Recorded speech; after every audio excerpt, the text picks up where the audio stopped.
Because I taught English all my life, English literature, I'm going to start with a couple of quotations, if you don't mind. And one of them is from a book by, some of you may have read, a book by Michael Frayn called Spies. And it's the story of a little boy who was involved in things he should not have been involved with during the war when he lived in London. And he called his book a collection of vivid and personal particulars of a child's life at a certain period in time. And one more quotation, and then I'll stop quoting, and that's one of my favourite authors, Graham Greene, who said in one of his books that there is a moment in childhood when a door opens and lets hell in.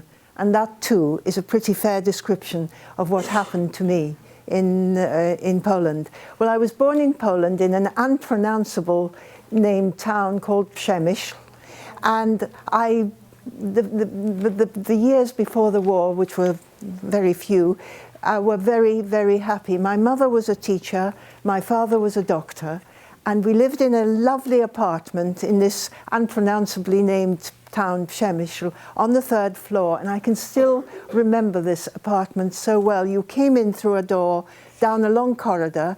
On the left was my grandmother's room, which was a very special room because she had in it a bowl of what she called sweet secrets for me, which was chocolates.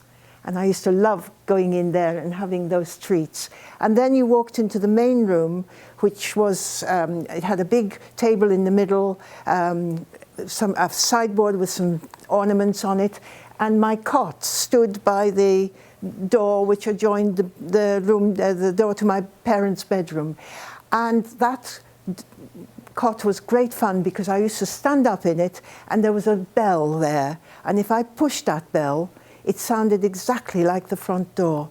And I used to push that bell and my grandmother would go off to the door and come back saying, "Oh dear, oh dear, oh dear, there's nobody there."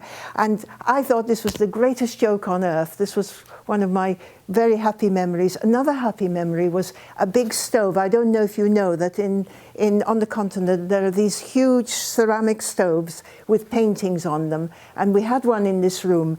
And again, I used to sit under that beside that stove with my mother or my father or my grandmother, and they used to tell me stories. And to me, stories were the most important thing in life, all sorts of stories. I just loved them. And I think that it was those stories afterwards that really helped me to survive everything that I did survive. I was just imbued with fairy tales. And it was I had a nanny called Marinia. She was with us from the time I was born, and she and I used to go off to the park every day to play. And every day before we went to the park, my great aunt Susie would arrive with a piece of melon for me because it was good for me. I hated melon. And we used to take this melon with us to the park, and every day, ritually, we buried this piece of melon, because Marinia didn't like melon either. We buried it just by a big sort of greenhouse with exotic plants in it. And I've often wondered whether a tree grew out of all those melons that were, buried there on a daily basis. And there were a lot of visitors who came to our house. There was... it was a very, very happy existence. And then one day, and one of the things that was special to me was sitting by the stove and being read to. I was imbued with stories, as I said before. But one day, my father disappeared. I couldn't understand it. I was told he had gone into Europe. And all sorts of things happened which I simply could not understand. A very vivid memory is being woken up in the middle of the night and carried down 3 flights of stairs to a basement. And there were lots of people in there, and there were huge bangs going on. And I thought it was thunder. And I fell asleep, and in the morning I was carried back into the house, into our apartment, and life continued for a time as normal. But the letters that my father had been working in a military hospital, and he was told by his commanding officer that they were going into Europe, and the commanding officer said, I will I'm taking my family with me, and if you want, you can take your family with you, but there is a condition. You have got to convert from being Jewish and before you go. Now, my parents were Jewish by birth, but they had never been practicing Jews, ever. And when my father came home and put this proposition to my mother, she said, I couldn't do it. I could not, at this stage, reject my religion and cowardly disappear to safety. And this decision resulted in the fact that I never saw that in 1944, when my father finally, 6 years later, managed to make contact with my family, he did not know that he'd lost his entire family, his parents, his sister, his wife, his mother-in-law. The only survivor was me. And I survived because I had blonde hair. It was an incredible thing. Nobody in our family had ever had blonde hair, and I had the whitest white hair you could imagine, and that is why I survived. And I'll tell you how it happened. After he'd gone, life became very, very sad in our flat, and then one day we were made to move into a ghetto. Do you know what the ghettos were? Yes, into a ghetto. My mother, my grandmother and I, we were not allowed to take any possessions with us. I wanted to take my toys with me, but I was only allowed to take two things. One was a canary in a small cage, who was called Tomek, and the other was a doll, and that's all I could take. And from being in a very comfortable, warm flat, we were put into a room with lots of other people. There were iron bedsteads all the way along, and there were people there, and everyone was very grumpy and very disagreeable, and they did not want a child there. That brat will make a noise, I quote, and will cause us all to be destroyed. And it was a terrible existence. My mother, who'd been a teacher, was made to work in a factory, and she did a day shift, and my grandmother was also made to work in a factory, and she did the night shift. So that there was always someone with me, and I was taught, in the morning when people had to go off to work, I was taught that if a soldier walked into the room, I had to go flat on the floor, because if they'd known that I was a child there, I wouldn't have survived half an hour. Anyway, I became very used to just going flat on the floor and hiding when these soldiers came in. And on this particular day, which I remember so well, I was in a very, very grumpy mood. This was the day when my grandmother used to occasionally manage to get a pail of water, heat it, and she would wash our few clothes that we had with us in it. And then I knew what was coming. After the clothes were dripping all over the place, it was my turn to go into that bucket and to be bathed in it. And those were the days when I really hated my grandmother. I hated her. I hated that bucket.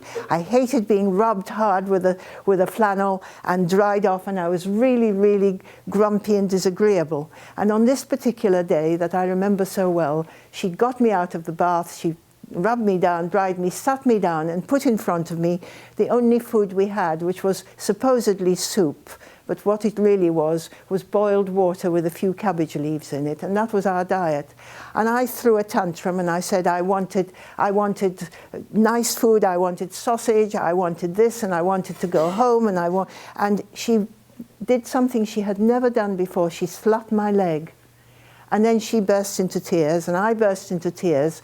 And it was all very, very dramatic when the day shift came back from the factory, my mother among them. And my mother said, "What's going on?" And I said, I want to go home, I want my toys, I want sausage. And she said, "I've got a little surprise for you."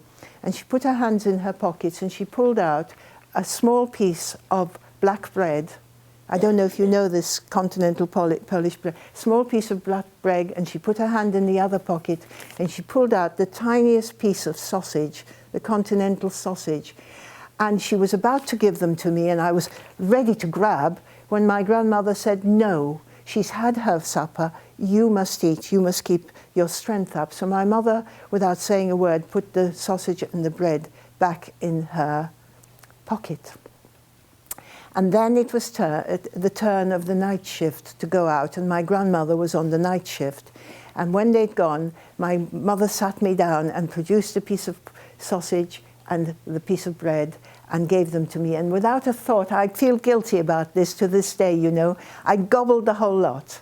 And then I said, I want more, and started crying and wanting more. And there was no more. And I just feel so dreadful about it because my mother had had nothing to eat at all. Anyway, that night, I'm kind of putting things that happened over several days close together to tell you what happened. I was lying in bed in the night and I suddenly felt a huge weight on my feet. And I sat up in bed, and there was the communal bucket, which was our only toilet, was just behind my bed, and there was a tiny candle by it. And in the light of that candle, I saw a black shape on my bed. It was a cat. And at the end of my bed stood my little canary in his cage, Tomek. And I saw the cat leap at the cage. The door of the cage burst open, and right in front of me, I saw the cat eat my canary. And you can imagine a small child with that experience. And I started crying, and the whole room woke up, and people said, stop that brat crying, we'll all be dead because of her. And my mother took me in her bed and tried to comfort me. And the next day, when it was time to go off to work, the night shift hadn't come back.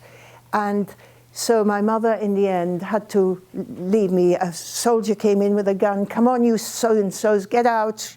You're late, you're sluggish. And I had, as I'd been taught, had gone flat on the floor, so they didn't see me.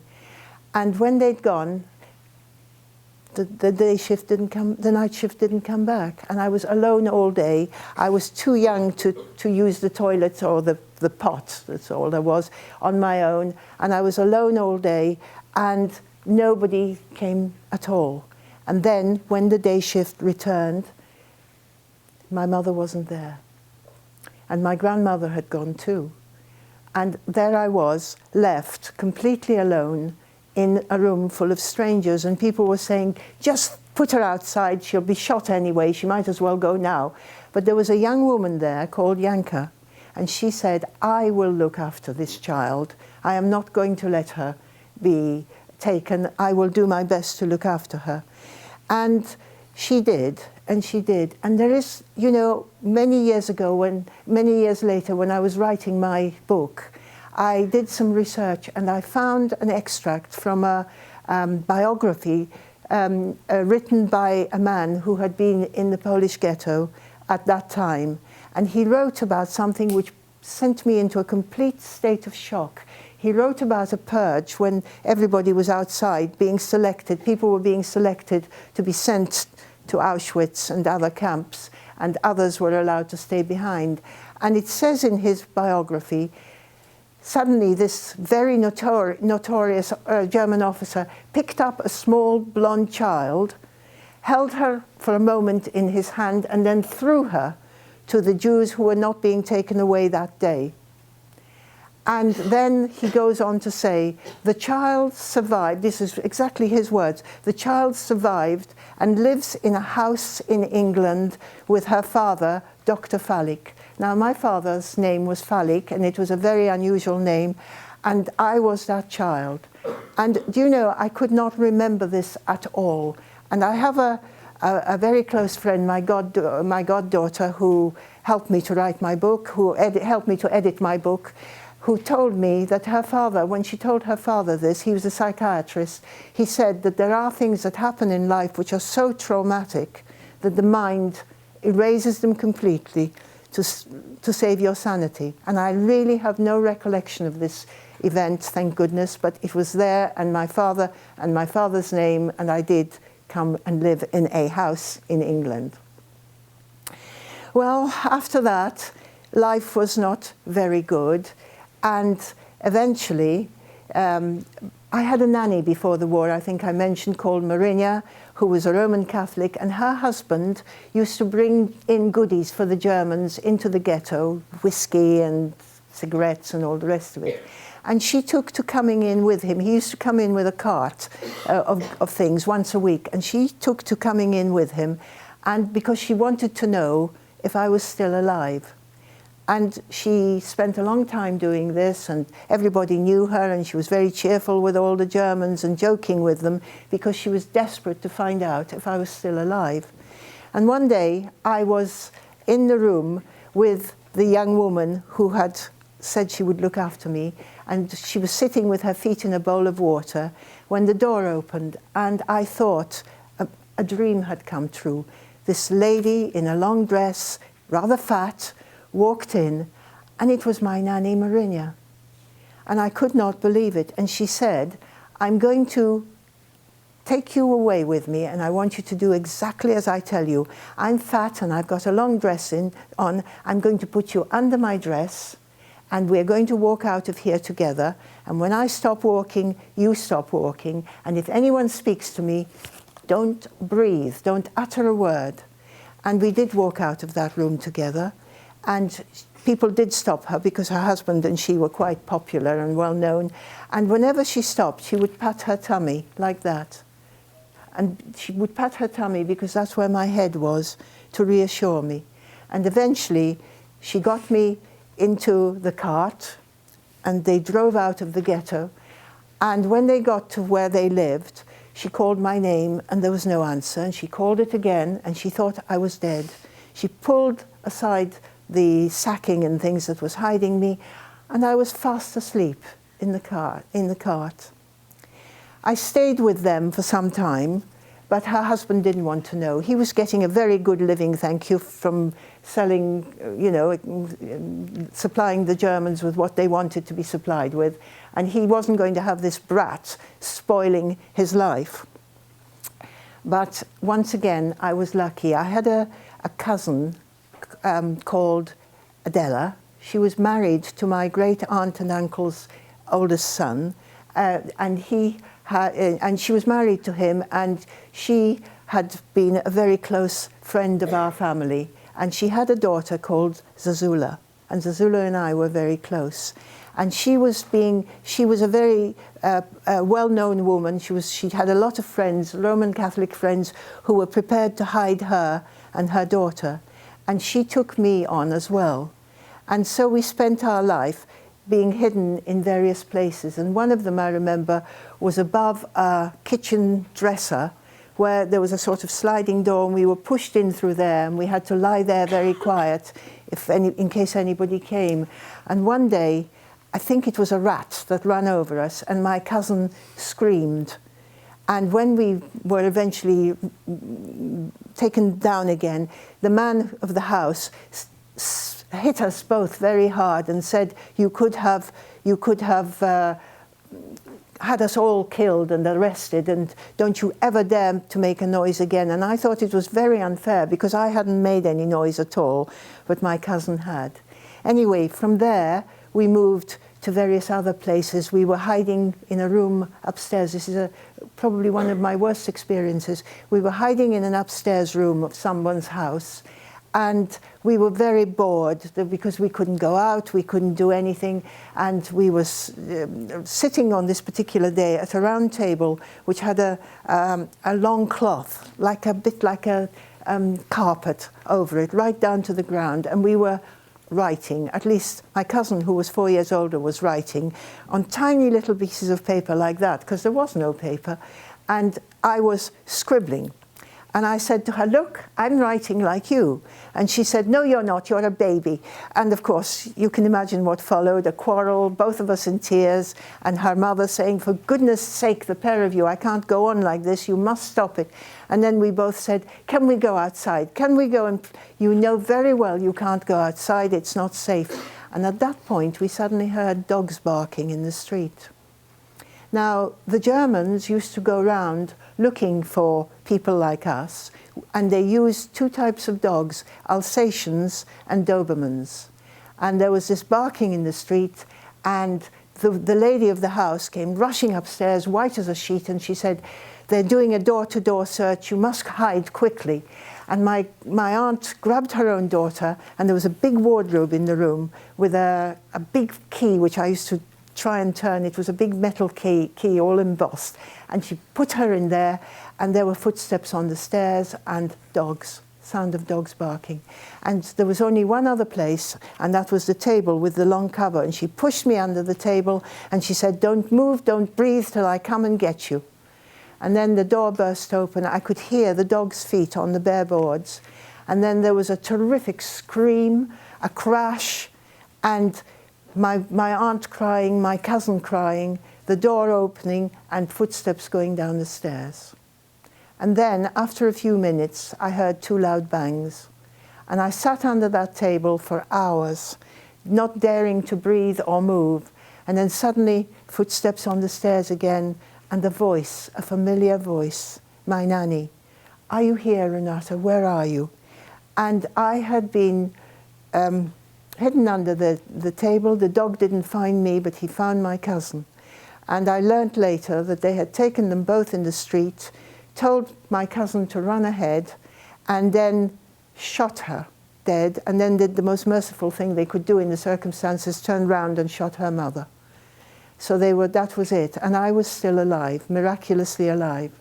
Anyway, I went back to Marinia, but her husband didn't want to know. He just didn't want to know. But there was my cousin Frederica, and she had been married to my cousin, and she had managed to survive.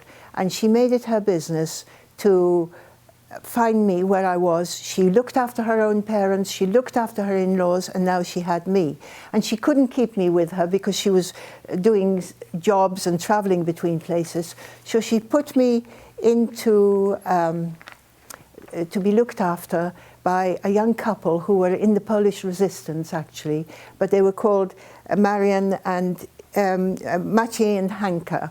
And I was there, and these people were being paid by people who would hide and would hide their children. And with me there was a little boy called Yannick, and he was terribly timid. I wasn't timid, but he was terrified of everything. And the man was fairly not very nice with us and was threatening us all the time. And we were terrified of him, and we hated him. But we were safe. But once a week there was a visit from his wife, because the girl he was living in this flat with was not his wife. And his wife used to come to collect the rent for what he was getting in money for me and the little boy who was there. And whenever she came, the atmosphere in the flat was absolutely dreadful, and she never as much as glanced at us. And she would sit at the table with her husband, and there would be a fairly strong argument, and she would demand the money that he'd been given, and then she'd go off again. And it was not worth talking to him after his wife had been, because he was in such a foul mood.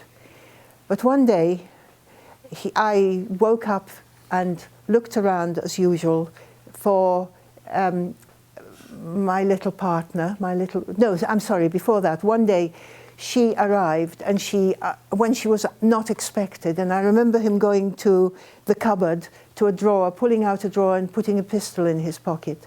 And he opened the door, and it was her, and she was smiling. I'd never seen her smile before, and she said, "Look, I've got a free day today, and I know you two want to go to that meeting, so I've come to look after these lovely children, and I will give them lunch, and I will look after them. You go off to your meeting." And when he was gone, she invited us to sit beside her, and she read us a story, and then she started asking us questions. Now, the little boy was very shy and wouldn't answer any questions. But she said, "Now, I see there are 4 mattresses here. Now, where do you two sleep?" I said, "We sleep there and there." So the other 2 sleep on the other 2 mattresses." "Oh, no," I said. No, they don't. They share a mattress, and they keep things on the other mattress." It wasn't until years later, when I was writing all this down, that I suddenly realized what I had done. You know, these 2 were lovers, they were having an affair, and I had just dropped them right in it. When the man, when I gave her this information, she suddenly became completely different. She pushed us away. She told us to go to our beds, not to dare to move, and she paced the floor till the other two returned. And then there was the most terrible row, shouting and screaming, and she marched out. And when she'd marched out, the man grabbed the little boy and threw him on a settee and beat him till he bled. And then he threw me on the settee, but then he didn't hit me, but he just threw me on my bed, and we were there terrified and not knowing what had happened. And after that, the atmosphere in the flat became very, very bad. And one day I woke up and looked around to see if my little companion was awake, and he wasn't there. And neither was the man, but the girl was there. And I said, where is Marion? Where's Matty? Where's Yannick? And she said, oh, they've gone out. They'll be back soon. And eventually the man came back alone.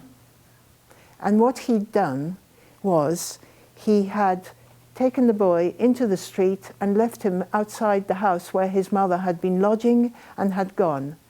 Never heard of him again, and I do not suppose that he survived the day. When the girl heard this, they had the most awful row about it, and she thought she called him an animal and all sorts of dreadful things. And the atmosphere in that flat became even worse. And one day I was asleep and I was woken by the girl, and she said, come on, I'm leaving. I cannot live with this brute anymore. I'm taking you back to your nurse. And she took me back to Marinia again, and I was there, but her husband just didn't want to know. And at this point, another miracle happened to me, because I haven't mentioned Adela yet, have I? Adela, yes. I have. Anyway, I was there with them for a time, but it just didn't work out. And so I was put in an orphanage. Now, I was put in an orphanage after I had been living for a time with the wife of the man, the one who had been asking us questions. She had a little cottage in the country, and she took me in for money. Now, she was not very kind to me, but she had something wonderful in her house. She'd been a teacher before the war, and she had a room which was lined with books. And I kept asking her for stories, and if she was in a good mood, she would tell me a story. And then one day she said, I'm sick and tired of you pestering me and to tell you stories. I'm going to teach you the alphabet, and if you don't learn it in 24 hours, I'll beat you. Well, I learned that alphabet in 24 hours, but she didn't teach me to read. But I used to pick up books, and after a time I realized that when you had two letters together and you tried to pronounce them, they made a word, or three letters. And I very quickly taught myself to read.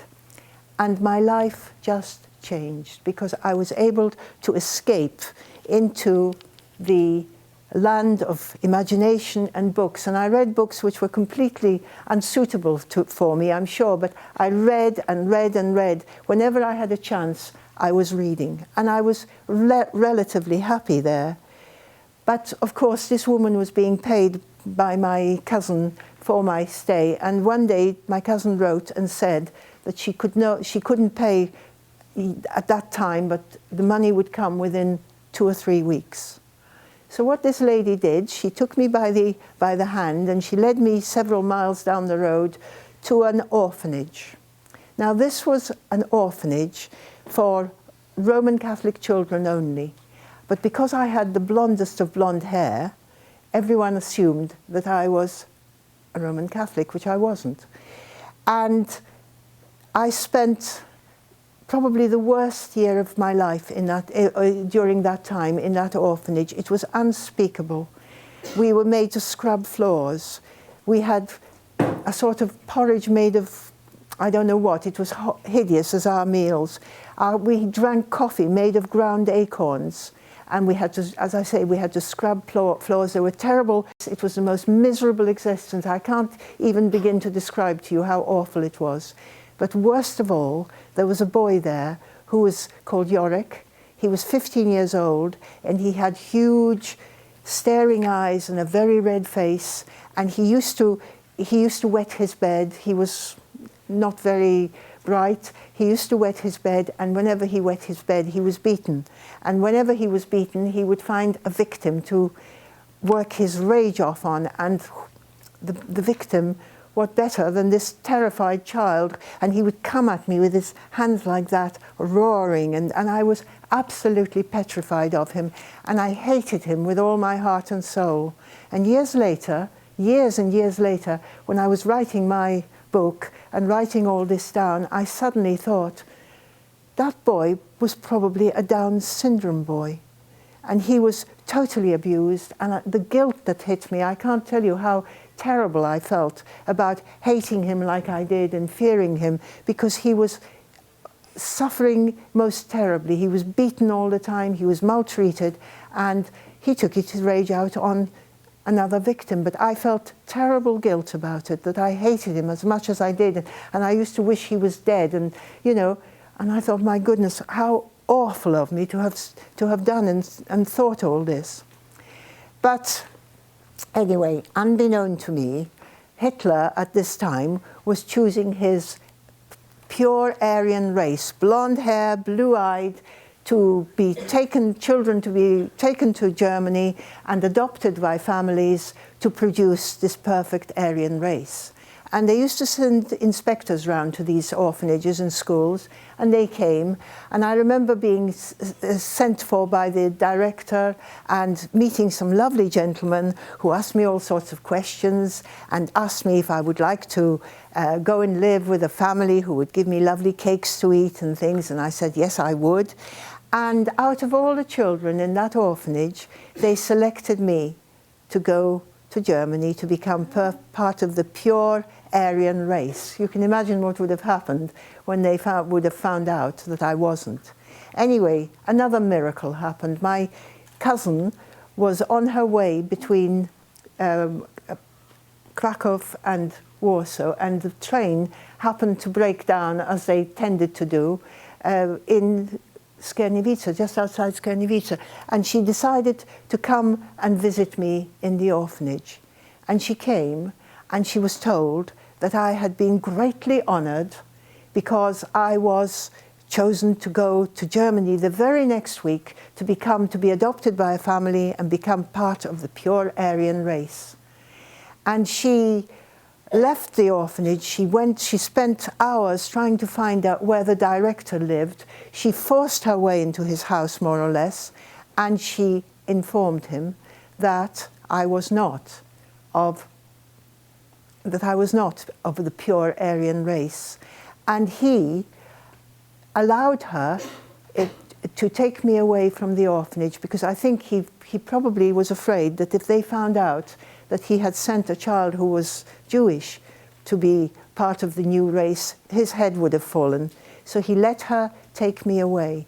And she took me away, and I spent a week in Warsaw with her parents in hiding. And it was a wonderful week, because her mother was such a lovely, lovely person, and she looked after me and gave me food I hadn't seen in my memory, and I wanted to stay with them, and she wanted me to stay, but there wasn't room, and her husband was a grumpy gentleman, and he certainly didn't want to be endangered by a child like me.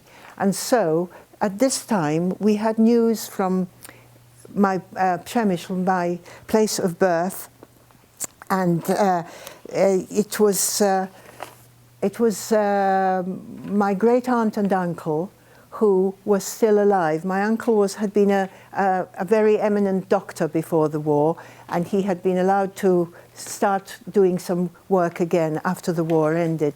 And they wanted me with them. And I was taken by train, a never to be forgotten journey, by a woman called Bożena down to Przemysl. And on the way, I don't know if any of you have ever seen a film called Dr. Zhivago, have you? Well, in that film, there is a journey, isn't there, a train journey, which is unspeakable, in cattle trucks, standing, no room to move, no windows, nothing. And that's how we travelled. And at one point on the journey with this woman, I began to, I wanted to go to the toilet. There was no toilet, so I wet myself. I was a little girl and was standing there, and it was just awful. And when the train stopped for the night, because they didn't travel by night in a field somewhere.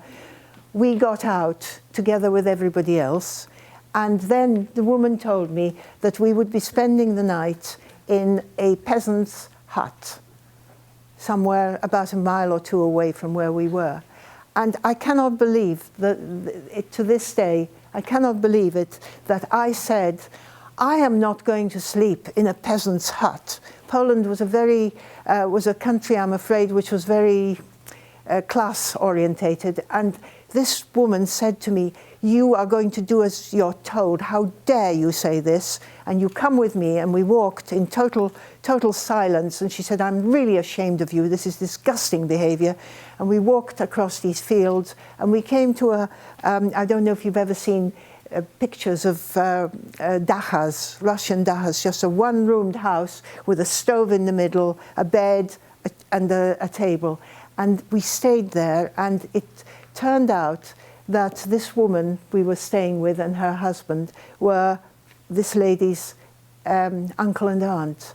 And we had the most wonderful soup I could remember in my life, because food was just unavailable. And then it was time to go to bed, and she showed us this big bed, and she said, you will sleep here with your companion. And I said, I can't sleep in this bed. The sheets are too rough. I can't believe I said it, but I did. And the woman turned on me and said, how dare you? This is my aunt. She's giving up her bed to you. Those sheets are her best sheets. They were hand-woven, and you're a horrible, nasty girl. And you go to bed, and I don't want to talk to you anymore. And I went to bed and slept better than I'd slept in my memory.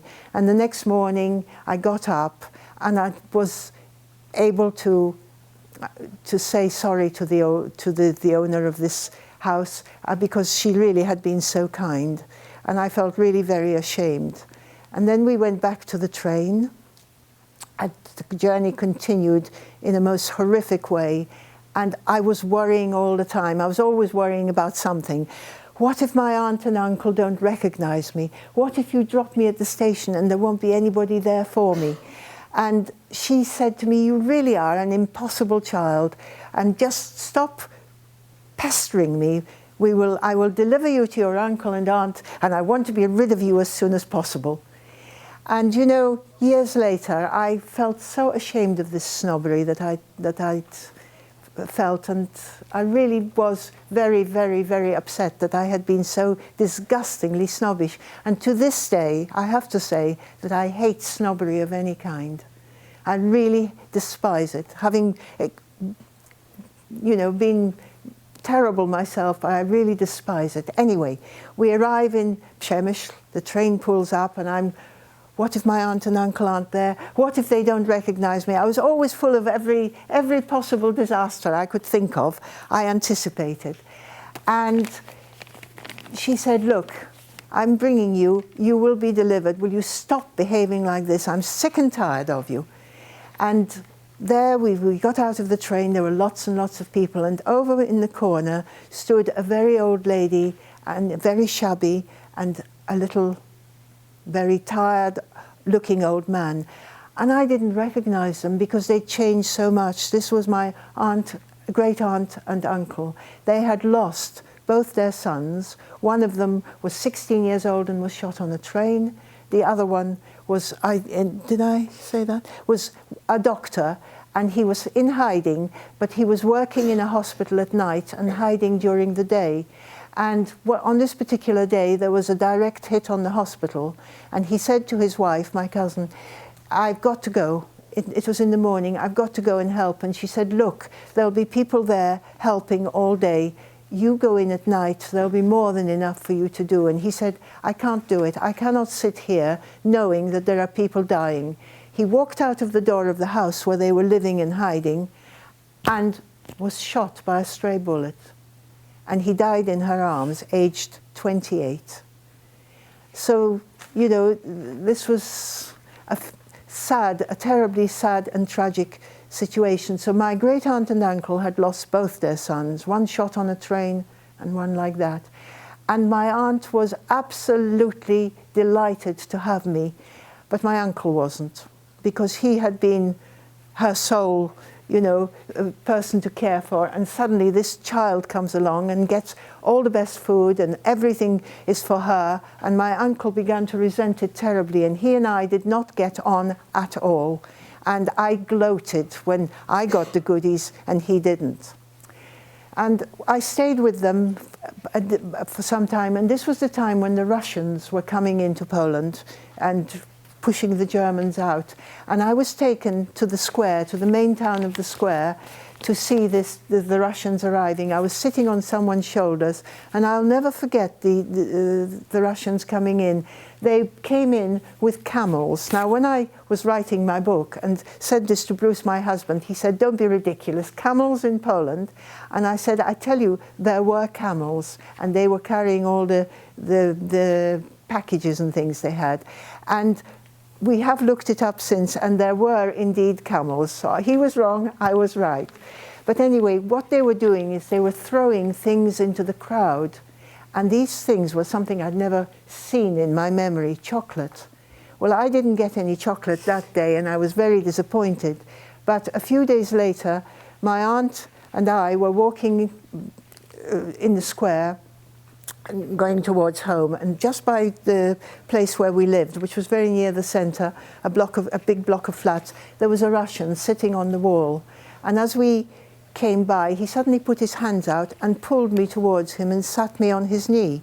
And my aunt started screaming at him and telling him to let me go. And he put his hand in his pocket and he pulled out a revolver and just pointed it at her. And then he pointed to the door, the door of our apartment house.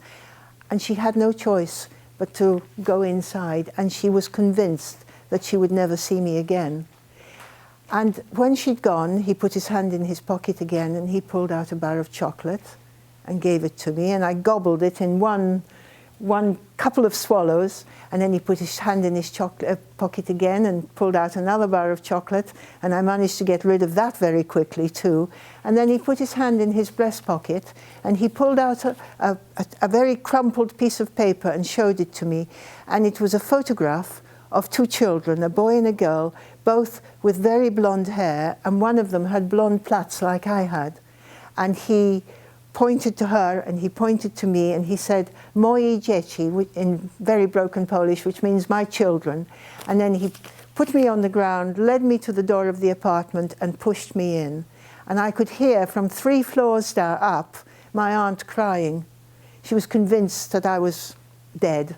And when I walked in, she couldn't believe it at all. She was overwhelmed with joy and, you know, and just hugged me and loved me. And I became her total focus of attention, and my uncle grew more and more resentful of it, as I said before. Anyway, one day he took me with him on a visit. He was, because as I told you before, he was a very well-known, very eminent doctor, and he was allowed to do a little bit of practice at this time. And he was going to see a man, and the man had sent a fiacre of the horse-drawn carts. You've seen them, I'm sure. The horse pulling an open carriage, and he was sent for in this, and he took me along with him, and he went inside, and I stayed with the driver, and the driver told me stories of before the war and took me for a little run round the block while we waited for my uncle. But on this particular day, my uncle came out and said, "The people I'm visiting would like to meet you, so come inside with me." And I went in, and there was a man sitting in a wheelchair and a picture of a little girl on the mantelpiece with blonde hair and a lady, and they made a huge fuss of me. And the man told me that he had known my mother before the war, and that he had at one time been her boyfriend, and that he was now crippled because a bomb had hit their house and their daughter was killed. Their daughter, who was about the same age as I was killed. And they wanted me to have the benefit of some of her toys that they still had. And I could go and choose those toys. And so I went with the lady, the mother, into this room which was full of dolls and lovely things, and there was a huge rocking horse. Now, all my life I had wanted a rocking horse, and they said I could borrow this rocking horse and take it home. It would be delivered for me to use, and they gave me all sorts of dolls and things I'd just not seen before, and they said they would like me to come and see them again.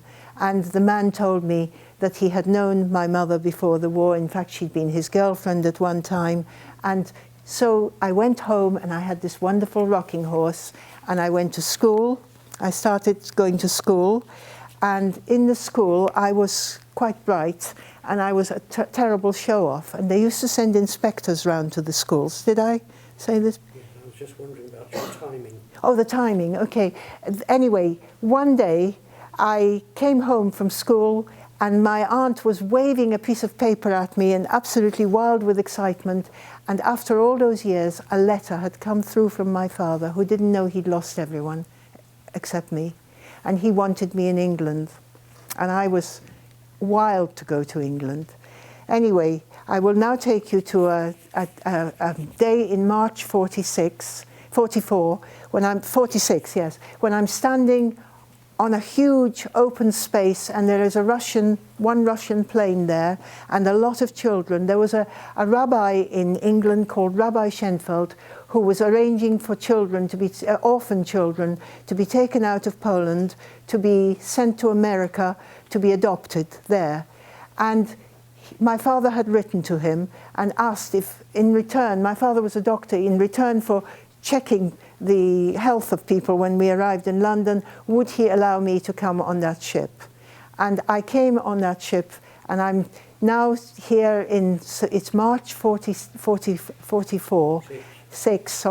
and the sun is shining, and we're sailing down the Thames, and I'm getting more and more worried, because ahead of us is a bridge, and there are houses on this bridge.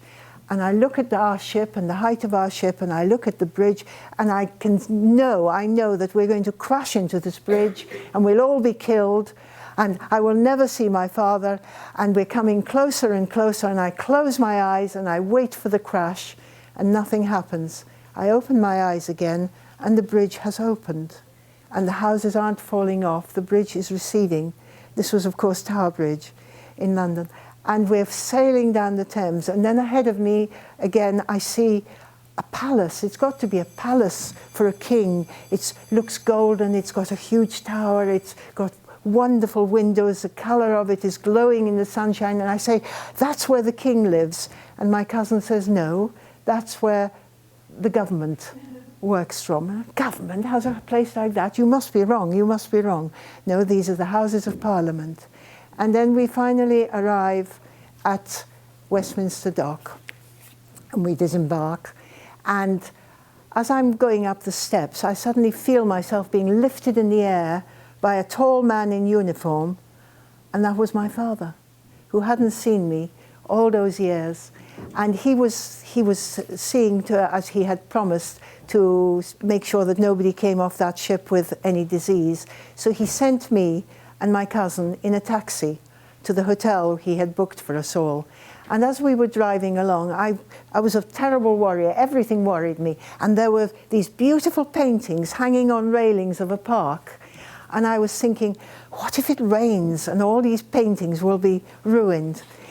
But it didn't rain. And suddenly the taxi stopped. The driver got out beside a woman who was selling daffodils from a bucket, and he bought a bunch of daffodils, came round to this side of where my cousin was sitting, and said to her, beautiful flowers for a beautiful lady. And I can still remember my cousin going red from the neck upwards. He was so thrilled with that, welcome. And we got to the hotel where my father had booked us, and then he had done a terrible thing. He had arranged a cot for me. I was 8, I was not small, I was quite plump and tall, and he had arranged for a cot. Anyway, all was put right when he came. He had forgotten. And then we spent the first week in London, and it was a wonderful experience and the beginning of a completely new life. And I have been so happy in this country, and I am more British than the most British people. Anyway, there's my story. Thank you.